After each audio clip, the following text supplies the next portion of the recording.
ഇത്രമേൽ സ്നേഹിപ്പാൻ എന്തുള്ളു ഞാനപ്പനെ ധരയിലെന്നെ ഇത്രമേൽ സ്നേഹിപ്പാൻ എന്തുള്ളു ഞാനപ്പനെ നിന്റെ ഉദ്ധാരണത്തെ ഞാനോർത്തു ദിനം പ്രതി സന്തോഷിക്കുന്നത്യന്തം നിന്റെ ഉദ്ധാരണത്തെ ഞാനോർത്തു ദിനം പ്രതി സന്തോഷിക്കുന്നത്യന്തം കൂട്ടം വെറുത്തു കുലവും വെറുത്തന്നെ കൂട്ടുകാരും വെറുത്തു കൂട്ടം വെറുത്തു കുലവും വെറുത്തന്നെ കൂട്ടുകാരും വെറുത്തു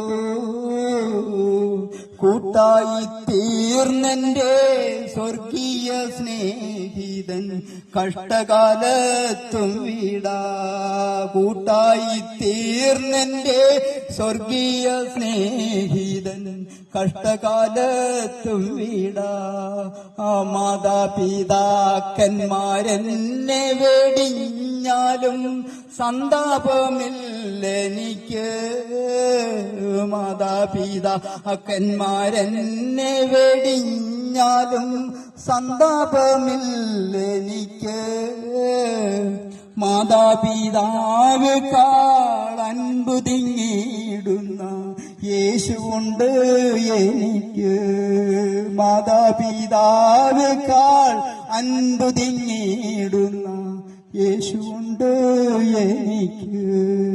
ഹല്ലേലൂയ. ദൈവനാമത്തിന് മഹത്വം ഉണ്ടാകട്ടെ. ഈ യേശുവിന്, എന്നെ രക്ഷിച്ച യേശുവിന്, ഈ നിൽക്കുന്ന ഈ പ്രിയപ്പെട്ടവരെ രക്ഷിച്ച യേശുവിന്, ഈ ദേശവാസികൾക്ക് നിത്യരക്ഷ നൽകുവാൻ കഴിവുള്ളവനാണ്. കാരണം യേശു ദൈവമാണ്. ദൈവത്തിന്റെ യോഗ്യത ഒന്നുകൂടി പറഞ്ഞ് ഞാൻ നിർത്താം. ദൈവം സർവശക്തൻ, സർവജ്ഞാനി, സർവവ്യാപി. ഹല്ലേലൂയ. നമുക്ക് ശക്തനായ ഒരു ദൈവത്തെ അല്ലേ വേണ്ടത്? സർവജ്ഞാനിയായ ഒരു ദൈവത്തെ അല്ലേ വേണ്ടത്? സർവവ്യാപിയായ ദൈവത്തെ അല്ലേ വേണ്ടത്? നമുക്ക് ഇവിടെ നിന്നുകൊണ്ട് അമേരിക്കയിലല്ല വിളിക്കേണ്ടത്. അമേരിക്കയിലായാലും ഇന്ത്യയിലായാലും പാകിസ്ഥാനിലായാലും ഇതൊക്കെ ഇവിടെ ഭൂമിയിലാണ്. ദൈവം സൃഷ്ടിച്ച ഭൂമിയിൽ എവിടെ ഇരുന്ന് വിളിച്ചാലും കേൾക്കുന്നത് സ്വർഗത്തിലെ ദൈവമാണ്. ആ ദൈവം ഇറങ്ങി വന്നു, വാഗ്ദത്തങ്ങൾ തന്നു, പോയിട്ടുണ്ട്, ഭവനമൊരുക്കാൻ പോയിരിക്കുന്നു, വീണ്ടും വരും. ആ വരവിങ്കൽ നാമും നിത്യരക്ഷ പ്രാപിപ്പാൻ ഈ ദേശവാസികൾ എന്താണ് ചെയ്യേണ്ടത് എന്ന് നമുക്കറിയില്ല എങ്കിൽ കാരാഗ്രഹ പ്രമാണി ചോദിച്ചു, ഞങ്ങൾ എന്ത് ചെയ്യേണ്ടു?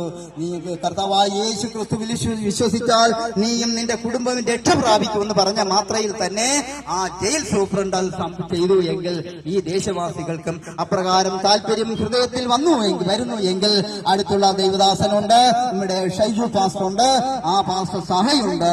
ആ സഭയില് ഏതെങ്കിലും ആ വിശ്വാസികൾക്ക്, ക്രിസ്ത്യാനികൾക്ക് മാത്രം വരുവാനല്ല, സകലർക്കും വന്ന് ആ ദൈവദാസന്റെ അടുത്ത് തന്റെ വേദനകൾ പറയാം. കാരണം എന്താണെന്ന് അറിയാമോ? പെന്തക്കോസ്ത് സഭയിലെ പാസ്റ്റർ എന്ന് പറഞ്ഞാൽ സ്വർഗത്തിലെ അംബാസിഡർമാരാണ്. ഹല്ലേലൂയ. പക്ഷേ നിങ്ങൾ വന്ന് പറയുമ്പോൾ ഡോക്ടറോട് പറയും, പിന്നെ ഞാനീ പോയിടത്തൊക്കെ ശത്രു സംഹാര പൂജയും കൂടി ഉണ്ടായിരുന്നു. അല്ലെങ്കിൽ ഞാനത് ചെയ്തില്ല രക്ഷയ്ക്ക് വേണ്ടേ. പക്ഷേ ശത്രുവിനെ സ്നേഹിക്കുന്ന കർത്താവ് പഠിപ്പിച്ചത് അറിഞ്ഞപ്പം വൈകിപ്പോയി. ഹല്ലേലൂയ. എങ്കിലും അത് ചെയ്യാതെ രക്ഷപ്പെട്ടു. അതുകൊണ്ട് എനിക്കും ആ രക്ഷ കരസ്ഥമാക്കാൻ കഴിഞ്ഞു. അതുകൊണ്ട് ആർക്കെങ്കിലും രക്ഷ പ്രാപിക്കാൻ മനസ്സുണ്ടെങ്കിൽ തൊട്ടടുത്തത് ഷൈജു പാസ്റ്റർ ഞങ്ങൾ ഇതാണ് രക്ഷ എന്ന് അറിയിക്കാൻ സഹോദരന്മാരെ വന്നാൽ വരുമെന്ന് പറയാനായിട്ട് കാത്തു നിൽക്കുന്നു. നാം അങ്ങോട്ട് ചെന്നാൽ മാത്രം മതി, അല്ലെങ്കിൽ ഒന്ന് വിളിച്ചാൽ മതി. അവിടെ എത്തി ഈ രക്ഷ നിങ്ങൾക്കായിട്ട് വാഗ്ദത്തം ചെയ്യാതെ ചെയ്യുവാൻ എന്താണ് ചെയ്യേണ്ട അങ്ങോട്ട് ചോദിക്കേണ്ട, ഇങ്ങോട്ട് പറഞ്ഞു തരും. എന്തൊക്കെ അത് ഏറ്റെടുത്ത് നിങ്ങളും രക്ഷ പ്രാപിക്കണം, ഈ ദേശവാസികളും രക്ഷ പ്രാപിക്കണം എന്ന് ഞാൻ പറഞ്ഞുകൊണ്ട് എനിക്ക് ലഭിച്ച എന്നെ അയച്ച ദൈവത്തിന് ഞാൻ നന്ദി പറയുന്നു. എനിക്ക് ഇവിടെ അവസരം തന്നെ എന്നെ സൽക്കരിച്ച എല്ലാ ദൈവദാസന്മാർക്കും വീണ്ടും വരുന്നവനായ യേശു ക്രിസ്തുവിന്റെ നാമത്തിൽ ഞാൻ സ്നേഹവന്ദനവും നന്ദി അറിയിക്കുന്നു. എന്നെ ശ്രവിച്ച എല്ലാ പ്രിയപ്പെട്ടവർക്കും മാത്രമല്ല ഈ ദേശവാസികൾക്കും യേശു ക്രിസ്തുവിന്റെ നാമത്തിൽ ഞാൻ സ്നേഹവന്ദനം അറിയിച്ചുകൊണ്ട് ഞാൻ നിർത്തുന്നു. ദൈവം നിങ്ങളെ അനുഗ്രഹിക്കുമാറാകട്ടെ. ഹല്ലേലൂയ.